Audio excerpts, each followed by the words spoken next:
શ્રી કૃષ્ણ સર્વે વૈષ્ણવોને આજે આપણે પવિત્ર પુરુષોત્તમ માસના 20મા દિવસની વાર્તા કરીશું. ઉમામાની વાર્તા. ભગવાન શંકર અને પાર્વતીજી મૃત્યુલોકના માનવીઓની લીલા જોવા નીકળી પડ્યા. આ વખતે પવિત્ર પુરુષોત્તમ માસ ચાલતો હતો એટલે ઠેક ઠેકાણે ધાર્મિક વાતાવરણ નજરે પડતું હતું. કેટલાક ભાવિકો સ્નાન કરતા હતા તો કેટલાક દાન કરતા હતા. પુરુષોત્તમ ભગવાનની કથા વાર્તા વાંચી સાંભળી રહ્યા હતા. મૃત્યુલોકના માનવીઓને ધર્મમાં ડૂબેલા જોઈ શંકર ભગવાન અને પાર્વતીજીને અત્યંત ખુશી ઉપજી, કારણ કે તેઓ મહામૂલ માનવ દેહનું સાર્થક કરી રહ્યા હતા. ચોમાસાના દિવસો હતા, આથી ચારે બાજુ લીલો છમ દેખાવ નજરે પડતો હતો. ખેતરોમાં જાત જાતનો પાક લચી રહ્યો હતો. મેઘરાજાની મહેરથી ખેડૂતોના મુખ પર ઉલ્લાસ જણાતો હતો. બધાએ ઉજ્જવળ ભવિષ્ય માટે મીટ માંડી રહ્યા હતા. ચાલતા ચાલતા શંકર પાર્વતી એક ખેતર આગળ આવ્યા. આ ખેતરમાં થઈને આગળ જવાની કેડી પડતી હતી. ઘણા માણસો એ ચીલે થઈને જતા આવતા હતા, તેથી ખેતરમાં ઉગેલા બાજરિયા થોડે થોડે અંતરે આડા પડી ગયા હતા. ભગવાન અને પાર્વતીજી એ કેડીમાં થઈને આગળ વધવા લાગ્યા તો પાર્વતીજીના જમણા પગના ઝાંઝરમાં એક બાજરિયું ભરાઈ ગયું, પરંતુ માતાજીને તેની ખબર નહીં. એ તો ઝાંઝરમાં ભરાયેલા બાજરિયા સાથે ખેતરમાં બહાર નીકળી ગયા. એવામાં માતાજીની નજર પડી કે તરત જ પેલું બાજરિયું ઝાંઝરમાંથી ખેંચી કાઢ્યું. લીલું મજાનું ભરાવદાર બાજરિયું હતું, તેથી તેમાંના દાણા ખાવાનું પાર્વતીજીને મન થઈ ગયું. માતાએ તો બાજરિયાને બે હાથે મસળી નાખ્યું એટલે દાણાથી ખોબો ભરાઈ ગયો. તે તો થોડા થોડા કરીને બધાય દાણા ખાઈ ગયા અને ભગવાન આગળ તેની મીઠાશનું વર્ણન કરવા લાગ્યા. પાર્વતીજીની આવી મનોદશા ઉપર ભગવાન શંકરને ખૂબ જ હસવું આવી ગયું. તેમણે પાર્વતીજીને ઠપકો આપતા કહ્યું, દેવી, આપણાથી ખેતરના માલિકની રજા સિવાય એક તણખલું પણ લેવાય નહીં, અને તમે તો આખું 365 દાણાવાળું બાજરિયું સાફ કરી ગયા. આ તમારો અપરાધ કંઈ નાનો સૂનો છે? આ સાંભળી પાર્વતીજીને પોતાની ફરજનું ભાન થયું. તેઓ બોલી ઉઠ્યા, હે દેવ, હરખમાં મને ભાન ન રહ્યું. હું દોષમાં પડું તેવું પગલું ભરી રહી છું. હવે થઈ ગયું તે થોડું ન થયું થવાનું છે.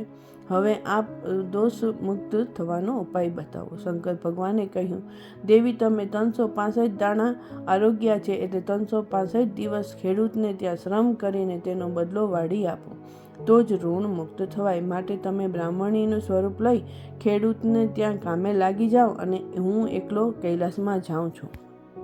પાર્વતીજીની ભગવાનની આજ્ઞાનું પાલન કરવા બ્રાહ્મણીનું સ્વરૂપ ધારણ કરી ખેતરથી થોડે દૂર આવેલી ખેડૂતની ઝૂંપડીએ ગયા. ભગવાન કૈલાસમાં પહોંચી ગયા. પુરુષોત્તમ માસ ચાલતો હોવાથી ખેડૂત પતિ પત્ની મંદિર દર્શન કરવા ગયા હતા. જ્યારે માતાજીનું બ્રાહ્મણીનું સ્વરૂપ લઈ ખેડૂતની ઝૂંપડીએ આવ્યા ત્યારે ખેડૂતની દીકરી બળદના ગળે બાંધવા કોળીઓની માળા બનાવી રહી હતી. ત્યાં તો ખેડૂત અને તેની પત્ની પુરુષોત્તમ ભગવાનનું રટણ કરતા આવી પહોંચ્યા. બ્રાહ્મણીએ તેમને જય શ્રી કૃષ્ણ કહ્યા. આજે આંગણે વિપ્ર અતિથિને આવેલા જોઈ બંને હર્ષઘેલા થઈ ગયા. આ બ્રાહ્મણીએ કહ્યું, હું એકલી છું, મને તમારે ત્યાં રાખશો. હું તમારું કામ કરીશ અને કામના બદલામાં 2 ટક રોટલા મને મળશે એટલે બહુ છે. ખેડૂત કહે, ભાઈ, ખુશીથી તમે મારે ત્યાં રહો. તમારાથી થાય તો કામ કરજો, પણ હા, તમારું નામ શું? મારું નામ ઉમા, બ્રાહ્મણી બનીને આવેલા પાર્વતીએ કહ્યું. ખેડૂતના ઘરમાં આ તો સાક્ષાત માતાનું આગમન થયું હતું, એટલે તેમના પગલામાંથી જોતજોતામાં ખેડૂતનું ભાગ્ય ફરી ગયું. તેની ગરીબાઈ દૂર થઈ ગઈ. આ વખતે ખેતરમાં પાક સારો ઉતર્યો અને તેના નાણાં પણ સારા તેવા ભાવ ઊંચા ચડી ગયા. ખેતરની નજીકમાં જે ગામ હતું એ ગામમાં પણ માતાજીના પગલાંનો પ્રભાવ પડ્યો. ગામ પણ સુખી થવા માંડ્યું. ઉમાબા કહીને ખેડૂતની પત્ની બોલાવે છે અને ખેડૂત ઉમા બહેન કહીને બોલાવે છે. તેણે ઉમાને ધર્મની બહેન ગણી છે. ગામવાળા પણ તેને ઉમાબા કહીને બોલાવે છે. આમને આમ પુરુષોત્તમ મહિનાની પૂર્ણાહુતિ થઈ અને સુખી થયેલા ખેડૂતે ગામના બ્રાહ્મણોને લાડુ જમાડી દક્ષિણા આપી.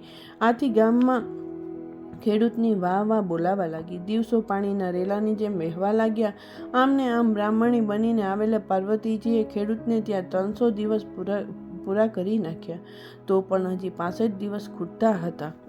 એવામાં ગામના ભાવિકોએ સંઘ કાઢીને કાશીએ જવાનું નક્કી કર્યું. ખેડૂત અને તેની પત્નીએ વિચાર્યું કે ભવના પાતક ધોવાનો આ શુભ અવસર છે, માટે સંઘમાં કાશી જઈએ. પરંતુ તેઓ જાય તો ખેતીવાડીનું ધ્યાન કોણ રાખે? ઢોરને કોણ સાચવે? કંઈ ઉમાબા અને નાની દીકરી થોડા સાચવી શકે તેમ હતા? તેથી જવાનો વિચાર માંડી વાળ્યો. આ વાતની ઉમાને ખબર પડી એટલે તેણે બધું કામ ઉપાડી લેવાની ખાતરી આપી અને ખેડૂતને કહ્યું, ભાઈ, ધર્મના કામમાં ઢીલ ન હોય, કરેલું સાથે આવવાનું છે, માટે પુણ્યનું ભાથું બાંધી લેવા તમે બંનેને ખુશીથી જાઓ. પણ હા, તમે મારું એક કાપડું સાથે લેતા જજો અને જ્યારે ગંગાજીમાં સ્નાન કરો ત્યારે હાથ જોડી ગંગામાને વિનંતી કરજો કે હે પતિત પાવની ગંગા મૈયા, ઉમાબાઈએ ભાવથી આ કાપડું મોકલ્યું છે, તેનો હાથોહાથ સ્વીકાર કરો. મને વિશ્વાસ છે કે ગંગા મૈયા જરૂર મારા કપડાનો સ્વીકાર કરશે. ગંગા મૈયા હાથોહાથ કપડું લેશે તે વાત ખેડૂતની પત્નીના ગળે ઉતરી નહીં. પરંતુ ખેડૂત તો પૂર્ણ શ્રદ્ધાળુ હતો, તેથી તેણે કાપડું લઈને પત્નીને આપ્યું અને તેઓ વાતે ગાતે કાશીના સંઘમાં ચાલી નીકળ્યા. સંઘ પગપાળા આગળ વધે જાય છે. રસ્તામાં આવતા તીર્થસ્થાનોમાં દર્શન કરે છે. થાક લાગે છે ત્યારે વિશ્રામો લે છે. ભૂખ લાગે ત્યારે ભાથું ખાય છે અને ભજન કીર્તન કરતા આગળ ચાલે છે. બધાયના મુખ પર ઉલ્લાસ છે, બધાયના પગોમાં જોર છે. તેથી તેઓ ધાર્યા કરતાં પહેલા સમયમાં પવિત્ર કાશી નગરીમાં આવી પહોંચ્યા. સાંજના તેઓ પહોંચ્યા હતા એટલે એક ધર્મશાળામાં મુકામ કરી કાશી વિશ્વનાથના દર્શન કરી આવ્યા. પછી જમી પરવારીને ભજન કરતા પોઢી ગયા. વહેલી સવારે સૌ ગંગાજીમાં સ્નાન કરવા મણિકર્ણિકાના ઘાટ ઉપર ગયા. ખેડૂત અને તેની પત્ની પણ સાથે જ હતા. પરંતુ ઘણા દિવસો થવાથી તેઓ ઉમાબાનું કાપડું ધર્મશાળાએથી લેવાનું વિસરી ગયા હતા. બધાએ ગંગાજીમાં સ્નાન કર્યું, દેવ દર્શન કર્યા અને યથાશક્તિ દાન પણ કર્યું. આવી રીતે એક અઠવાડિયું બધા કાશીમાં રોકાયા અને પુણ્યનું ભાથું બાંધીને ઉલ્લાસભેર પોતાના ગામ તરફ પાછા ફરવા નીકળી પડ્યા. હજુ પણ ખેડૂતને અને તેની પત્નીને ઉમાનું કાપડું યાદ આવતું ન હતું. સંઘ અડધે રસ્તે આવ્યો ને બધા વિસામો ખાવા રોકાયા. એવામાં ખેડૂતને ઉમાનું કાપડું યાદ આવ્યું ને હૈયામાં ફાડ પડી. તેણે પત્નીને કહ્યું, અરે રે, તું એ ભૂલકડી ને હું એ ભૂલકણો, આ ઉમાબાનું કાપડું તો કાશીમાં યાદ જ ન આવ્યું. તેને ગંગા મૈયાને અર્પણ કરવાનું હતું. હવે ઘરે જઈને ઉમા બહેનને હું શું જવાબ આપીશ? ખેડૂતની પત્ની બોલી, બળ્યું રઘવાટમાં ને ભજનની ધૂનમાં એ તો યાદ જ ન આવ્યું. હવે શું થાય? જો ત્યાં યાદ આવ્યું હોત તો વાંધો નહોતો. હવે અધવચ્ચે યાદ આવ્યું ને ભારે ઉપાધિ થઈ. એ બિચારી આપણા ઘરનું બધુંય કામકાજ કરે છે અને આપણી ગેરહાજરીમાં પણ બધુંય કામ માથે લઈ લીધું છે. એટલે આપણે તેનું કામ કર્યા વગર પાછા જઈશું તો તેનું મન ઉતરી જશે અને જિંદગીભરનું મેણું માથે રહી જશે. આ સાંભળી ખેડૂત તો સંઘવી પાસે ગયો અને બધી વાત કહી. સંઘવીએ કહ્યું, તમે પાછા કાશીએ જાઓ અને અહીં આવો ત્યાં સુધી કોઈ સંઘ રોકાઈ રહે નહીં. બધાય ઘેર પહોંચી જવા ઉતાવળા થયા છે, એટલે એક દિવસ પણ રોકાઈ રહેવું પાલવે તેમ નથી. તમારે જવું હોય તો 2 જણા જાઓ. ખેડૂત કહે, ઠીક, તમારા ઉપર બળજબરીથી થોડી થાય છે. તમે તમારે ગામ તરફ જાઓ, અમે બંને કાશી તરફ જઈએ છીએ. આમ કહી ખેડૂત અને તેની પત્ની પોટલા માથે મૂકી કાશી જવાના રસ્તે નીકળ્યા ને બીજી બાજુ સંઘવીએ સંઘ ઉપાડવાનો હુકમ કર્યો. પણ બળદિયા ઉઠતા જ ન હતા. માણસો બધા ચાલતા જાય, પણ સરસામાન ભરેલા ગાડાને બળદ વગર કોણ ખેંચે? સંઘવીની મૂંઝવણનો પાર રહ્યો નહીં. આ તો ભારે થઈ. હવે આપણે શું કરવું? બધાય બળદની હાલત જોઈ તો જાણે ઘણા સમયના માંદા હોય તેવા લાગ્યા. તેમને ઘાસચારો નીર્યા તો એક તણખલું મોઢામાં લીધું નહીં. પછી ઉઠાડવા માટે ઠેક ઠેકાણે પરોડાની આર ઘોંચી, પણ બળદો ત્યાંથી બેસી જ જાય, સાના ઉઠે? આ તો ઉમા બનીને રહેલા પાર્વતીજીએ સંઘ રોકાઈ રહે તે માટે બળદોનો આવો માયકાંગલા બનાવી દીધા હતા. આખરે સંઘવીને યાત્રાળુઓને કહી દીધું કે હાલમાં આપણે અહીંયા જ રોકાઈ જઈએ છીએ. જ્યાં સુધી બળદો સાજા ન થાય ત્યાં સુધી આપણે રોકાયા વગર છૂટકો નથી. આમ સંઘને અધવચ્ચે જંગલમાં રોકાઈ રહેવું પડ્યું અને દિવસો પસાર થવા લાગ્યા. ખેડૂતે અને તેની પત્ની પણ હવે કાશીનગરમાં પહોંચી ગયા હતા. ત્યાં ધર્મશાળામાં વિસામો ખાઈ પેલું કાપડું લઈને ગંગા સ્નાન કરવા ગયા અને બંને પગથિયાં ઉતરીને કેળસમા પાણીમાં આવી ત્યાં ઊભા રહી ગયા અને પેલું કાપડું લઈ હાથ જોડીને ભાવપૂર્વક ગંગા મૈયાની પ્રાર્થના કરીને આંખો મીચી ઊભા રહ્યા. થોડી વારમાં ધ્યાન કરીને ખેડૂતે કહ્યું, હે ગંગા મૈયા, મારી ઉમાબહેને હેત ધરીને આ કાપડું આપીને મોકલાવ્યું છે તો મારી તેનો હાથોહાથ સ્વીકાર કરો. ઉમાબહેને ભારપૂર્વક કહ્યું કે ગંગા મૈયાને હાથોહાથ કાપડું લેશે. મૈયા, અમારું વચન રાખો ને ઝટ કાપડાનો સ્વીકાર કરો.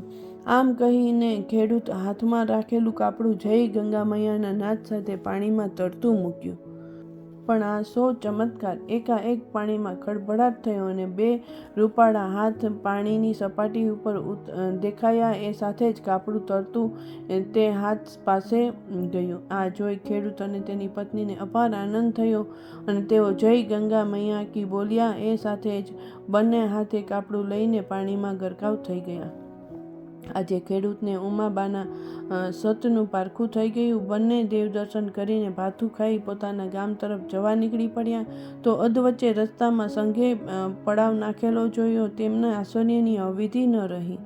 આટલા બધા દિવસ સંઘ રોકાયો કેમ? તે દિવસમાં બધા ઘેર જવા માટે ઉતાવળા થયા હતા. સંઘવી કહે, પટેલ, જેવા તમે અહીંથી કાશી જવા ઉપડ્યા તેવા જ બધા બળદો માંદા પડી ગયા. હવે સામાનથી ભરેલા ગાડા સી રીતે લઈ જવા? એટલે બળદો સાજા થવાની રાહ જોઈ બેઠા છીએ. તમે જરા જુઓ ને બળદોને શું થઈ ગયું છે? ખેડૂત અને તેની પત્ની એક બળદ પાસે જઈને હાથ ફેરવતા ગયા અને થોડી વારમાં બધા બળદો સાજા થઈ ગયા. ઘૂઘરાના ગમકારાથી વાતાવરણ ગુંજી ઉઠ્યું. હવે સંઘવીનો જીવ હેઠો બેઠો. સંઘવાળા પણ રાજી થઈ ગયા. બધાય ચમત્કાર નિહાળી ખેડૂત પણ દંપતીને ધન્યવાદ આપી રહ્યા હતા. તેમની સાચી ભક્તિને બિરદાવી રહ્યા હતા. થોડી જ વારમાં સંઘે પડાવ ઉઠાવ્યો. રસ્તામાં ખેડૂતે ઉમાબહેનના ચમત્કારની વાત બધાને સંભળાવી અને કાશીમાં ગંગા મૈયાએ કાપડું હાથોહાથ લઈ લીધું તે પણ જણાવ્યું. ઉમાબાનું આવું સત જાણી લોકો જાત જાતની વાતો કરવા લાગ્યા. કોઈ કહે ખેડૂતના ઘરમાં સાક્ષાત માતાજી પધાર્યા છે, કોઈ કહે માતાજીના પગલાં થયા પછી જ ગામ સુખી થયું છે અને સંઘ કાઢવાનું સૂઝ્યું છે, કોઈક કહે માતાજીના સતના પ્રતાપે કાઢવાનું સૂઝ્યું છે, કોઈક કહે માતાજીના સતના પ્રતાપે જ માંદા બળદો એકાએક સાજા થઈને ચાલવા લાગ્યા છે. પંથ કપાતો જતો હતો, ઉત્સાહ હતો, જાત્રા કરી આવ્યાનો ઉમંગ હતો. એટલે ચમત્કાર જોયા પછી આનંદ ઓર વધી ગયો હતો. આખરે સંઘ સુખરૂપ ગામના પાદરે આવી પહોંચ્યો. ગામવાળાને ખબર પડી એટલે તેઓ સંઘનું સામૈયું કરવા ઉમાબાને સાથે લઈને પાદરે આવી પહોંચ્યા. ઉમાબાએ સોના રૂપાના ફૂલોથી સંઘનું સામૈયું કર્યું અને બધાએ અડધો કલાક પ્રભુ નામની ધૂન મચાવી. પછી બધા વાજતે ગાજતે ગામમાં પ્રવેશ્યા. ખેડૂત આગ્રહ કરીને સંઘને પોતાને ઘેરે લઈ ગયો અને તાબડતોબ રસોઈ બનાવડાવી બધાને સારી પેઠે જમાડ્યા. જમીને જતી વખતે ઉમાબાને પગે લાગ્યા. ઉમાબાઈએ બધાને આશીર્વાદ આપ્યા. આખા ગામમાં આનંદ વર્તાઈ ગયો. સતીના પગલાં ખેડૂતના ઘરમાં થયા છે તે જાણી ભાવિક સ્ત્રી પુરુષો ખેડૂતને ઘરે જમા થવા લાગ્યા અને ઉમાબાના દર્શન કરી આશીર્વાદ લઈ પાછા ફરવા લાગ્યા. ઉમા બ્રાહ્મણીના સ્વરૂપમાં સાક્ષાત પાર્વતીજી હતા. તેથી જ તે ખેડૂતનું ઘર તીર્થધામ સમૂહ બની ગયું હતું. પાર્વતીજીએ બ્રાહ્મણીના સ્વરૂપમાં 365 દિવસ પૂરા કરવા હતા. તેમાંથી 360 વીતી ગયા હતા. હવે પાર્વતીજી ખેડૂતના ઘરમાં માત્ર 5 દિવસના મહેમાન હતા. કોઈએ આ વાતની ખબર ન હતી કે વાત પણ ખરી હતી. ભગવાનની લીલાનો પાર કોણ પામી શક્યું છે? ખેડૂત રોજ સવારના વહેલો ઉઠીને ખેતરે જતો હતો અને તેની પત્ની બપોરના રોટલા ખેતરે પહોંચાડી આવતી. પણ એક દિવસ ઉમાબાએ ખેતરે રોટલા પહોંચાડવાનું માથે લીધું. એ દિવસ પાર્વતીજીનો 365મો દિવસ હતો. ભગવાન શંકરે તેમને કરેલી સજા બદલા તેમણે 1 વર્ષ ખેડૂતના ઘરની કામગીરી બજાવી. બાજરિયામાંના 365 દાણા ચોરી ખાવા બદલ પાર્વતીજીએ બ્રાહ્મણીના સ્વરૂપમાં 365 દિવસ ખેડૂતને ત્યાં પૂરા કર્યા હતા. આજે છેલ્લો દિવસ હતો એટલે પાર્વતીજીને શંકર ભગવાન પાસે પોતાને સ્થાને જવાનું હતું. એટલે જ ખેડૂતને રોટલા આપવા જવાને બહાને જતા રહેવા વિચાર્યું હતું. ખેડૂતની પત્નીએ ઘણુંએ કહ્યું, પણ ઉમાબા હઠ કરીને રોટલા ભાત લઈને ખેતરે જવા નીકળ્યા અને રસ્તામાંથી જ અંતર્ધ્યાન થઈ કૈલાસમાં પહોંચી ગયા. બપોરના જમવા ટાણે ખેડૂત રોટલાની રાહ જોતા બેઠા હતા, પણ ઘણી વાર થઈ ગઈ છતાં કોઈ રોટલા દેવા આવ્યું નહીં. એટલે થાકીને તે ઘરે ગયો અને પત્નીને કહેવા લાગ્યો, આજે કેમ રોટલા દેવા કોઈ આવ્યું નહીં? ઉમાબહેન કેમ દેખાતા નથી? આ સાંભળતા જ તેની પત્નીના હૃદયમાં ધ્રાસકો પડ્યો. તે બોલી, અરે ઉમાબાને અહીંથી રોટલા લઈને નીકળે બહુ સમય થઈ ગયો, શું તે આપવા આવ્યા નથી? ખેડૂત કહે, રોજ તો તું રોટલા આપવા આવે છે, આજે ઉમાબાને કેમ મોકલ્યા? તેની પત્ની બોલી, આજે ઉમાબાએ હઠ પકડી એટલે રોટલા તેમને આપવા મોકલ્યા, તો પછી એ ક્યાં ગયા? રસ્તો ભૂલી ગયા હશે. પછી તો બંને પતિ પત્ની ઉમાબાને શોધવા આખું ગામ ને ખેતર ખૂંદી વળ્યા, પણ ક્યાંય ઉમાબાનો પત્તો લાગ્યો નહીં. બંને થાકીને ઘેરે આવ્યા અને ભૂખ્યા તરસ્યા બેસી રહ્યા.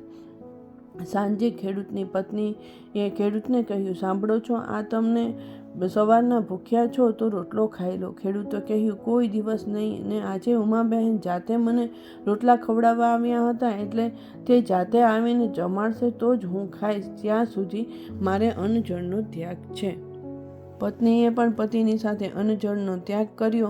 બીજા દિવસે પણ તેમના ઉપવાસ ચાલુ હતા અને બંનેએ સંકલ્પ કર્યો કે જ્યાં સુધી ઉમાબા જાતે ખવડાવે નહીં ત્યાં સુધી ખાવું નહીં. આમ ને આમ 6 દિવસ પસાર થઈ ગયા. કૈલાસમાં પાર્વતીજીને આ વાતની ખબર પડી એટલે તેઓ ભગવાનની રજા લઈ બ્રાહ્મણી ઉમાબાના સ્વરૂપમાં ખેડૂતના ઘરના આંગણામાં જઈને ઊભા રહ્યા. એકાએક ઉમાબાને આવેલા જોતા ખેડૂત અને તેની પત્ની હર્ષઘેલા થઈને તેને પગે પડવા દોડી આવ્યા. ત્યાં તો ઉમાબાનું સ્વરૂપ પલટાયું. તે જગ્યાએ સાક્ષાત માતા પાર્વતીજી ભવાની સ્વરૂપે બંનેને આશીર્વાદ દેવા હાથ લાંબો કરીને ઊભા હતા. તેમની આસપાસ પ્રકાશના પુંજ રેલાયા હતા. ખેડૂત અને તેની પત્નીની આંખો અંજાઈ ગઈ હતી. એવું જળહળતું સ્વરૂપ હતું કે બંને સાથે જોઈ શકતા ન હતા. તેઓને કંઈ સમજ ન પડી કે આ બધું શું થઈ ગયું. તેથી હાથ જોડીને ઊભા રહ્યા હતા. પાર્વતીજીએ બંનેને આશીર્વાદ આપી કહ્યું, હવે તમે કોઈ દિવસ ઉમાબાને જોઈ નહીં શકો, માટે ઉપવાસ છોડી દો. તમારું ઋણ ચૂકવવા માટે કૈલાસમાંથી તમારે ત્યાં આવવું પડ્યું અને હું બ્રાહ્મણી ઉમાબાના સ્વરૂપે 1 વર્ષ સુધી તમારે ત્યાં રહી અને તમારી ખૂબ જ સેવા ચાકરી ઉઠાવી. વળી તમે પરસોત્તમ ભગવાનનું વ્રત કરો છો, તેથી તમારું શ્રેય કરવાના હેતુથી મારા પગલાં તમારે ત્યાં થયા અને તમે સુખી થયા. ગામ પણ સુખી થયું. તમારા ભક્તિભાવથી પ્રેરાઈ મારે ફરી તમારે ત્યાં આવવું પડ્યું અને તમને મારા દર્શનનો લાભ મળ્યો. મારા તમને આશીર્વાદ છે કે તમને એક પુત્ર રત્ન ફળ મળે અને અંતમાં તમારો વૈકુંઠમાં વાસ થાય, તમારું કલ્યાણ થાવ. આટલું કહી માતા પાર્વતીજી અંતર્ધ્યાન થઈ ગયા. આ સાંભળી બંને હર્ષ પામ્યા. પાર્વતીજી ઉમાબાના સ્વરૂપમાં રહેતા હતા તેની આજે જ ખબર પડી. બંને પોતાને સદભાગી માનવા લાગ્યા, કારણ કે પાર્વતીજી દર્શન દેવા પધાર્યા હતા.